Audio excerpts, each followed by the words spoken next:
রোজা রাখার উপকারিতা। পবিত্র মাহে রমজান ও রোজার ফজিলত। রমজানুল মোবারক রহমত, বরকত, ক্ষমা এবং আত্মশুদ্ধি অর্জনের মাস। এই মাস তাকওয়া, আত্মসংযম এবং ইবাদতের মাস। রোজা রাখার মাধ্যমে প্রাপ্তবয়স্ক প্রতিটি মুসলিম নারী পুরুষ অর্জন করেন তাকওয়া ও আত্মসংযমের সুমহান শিক্ষা। তাই আল্লাহ রাব্বুল আলামিন ইরশাদ করেন,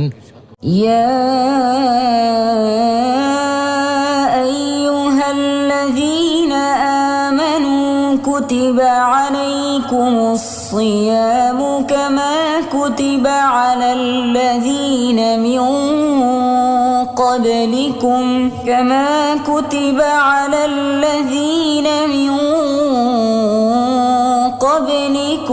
لعلكم تتقون। হে মুমিনগণ, তোমাদের উপর রোজা ফরজ করা হলো যেমন ফরজ করা হয়েছিল তোমাদের পূর্ববর্তীদের উপর, যেন তোমরা তাকওয়া অর্জন করতে পারো। রমজানুল মোবারকের গুরুত্ব ও ফজিলত। পবিত্র কোরআনুল করিম এবং হাদিস শরীফে এই মাসের কিছু বিশেষ ফজিলতের কথা বলা হয়েছে। রমজানুল মোবারক কোরআন অবতীর্ণ হওয়ার মাস। আল্লাহ তাআলা বলেন, শাহরু রমাদান আল্লাযী উনজিলা ফীহিল কুরআনু হুদাল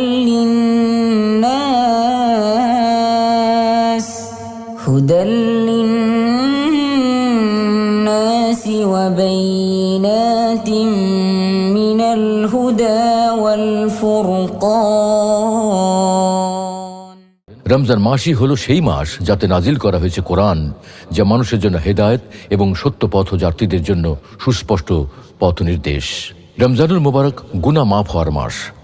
রাসূল সাল্লাল্লাহু আলাইহি ওয়াসাল্লাম ইরশাদ করেন, যে ব্যক্তি ঈমানের সাথে এবং সওয়াবের আশায় রমজানের রোজা রাখে, তার পূর্বের সগীরা গুনাহসমূহ মাফ করে দেওয়া হয়। রমজানুল মোবারক রহমতের মাস। রাসূল সাল্লাল্লাহু আলাইহি ওয়াসাল্লাম ইরশাদ করেন, রমজান আসলে আসমানের দরজাসমূহ খুলে দেওয়া হয় এবং জাহান্নামের দরজাসমূহ বন্ধ করে দেওয়া হয় আর শয়তানকে আটকে রাখা হয়। রমজানুল মোবারক দানশীলতা এবং ইবাদতের মাস। ইবনে আব্বাস রাদিয়াল্লাহু তাআলা আনহু থেকে বর্ণিত, তিনি বলেন, ধন সম্পদ ব্যয় করার ব্যাপারে নবীজি সাল্লাল্লাহু আলাইহি ওয়াসাল্লাম ছিলেন সকলের চেয়ে বেশি দানশীল। রমজানে জিবরিল আলাইহিস সালাম যখন তার সাথে দেখা করতেন, তখন তিনি আরও বেশি দান করতেন। রোজা রাখার গুরুত্ব ও ফজিলত। ইসলামের 5টি মৌলিক স্তম্ভের একটি হলো রমজানুল মোবারকের রোজা রাখা। প্রতিটি প্রাপ্তবয়স্ক নারী ও পুরুষের উপর রোজা রাখা ফরজ বা অবশ্য পালনীয় কর্তব্য। আল্লাহ তাআলা ইরশাদ করেন, كما كتب على الذين من قبلكم لعلكم تتقون। তোমাদের উপর রোজা ফরজ করা হলো যেমন ফরজ করা হয়েছিল তোমাদের পূর্ববর্তীদের উপর, যেন তোমরা তাকওয়া অর্জন করতে পারো। রোজা রাখা এমন একটি ইবাদত যাতে রিয়া বা লোক দেখানোর কোনো সুযোগ নেই। রোজা রাখার পুরস্কার স্বয়ং আল্লাহ তাআলা প্রদান করবেন।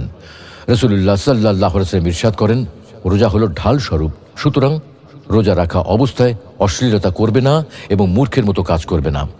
ওই সত্তার শপথ যার হাতে আমার প্রাণ, অবশ্যই রোজাদারদের মুখের গন্ধ আল্লাহ নিকট মৃগনাভির গন্ধের চাইতে উৎকৃষ্ট। আল্লাহ তাআলা বলেন, সে আমার জন্য আহার, পান ও কামাচার পরিত্যাগ করে। রোজা তো আমারই জন্য, তাই এর পুরস্কার আমি নিজেই দান করব, আর প্রত্যেক নেক কাজের বিনিময়ে 10 গুণ।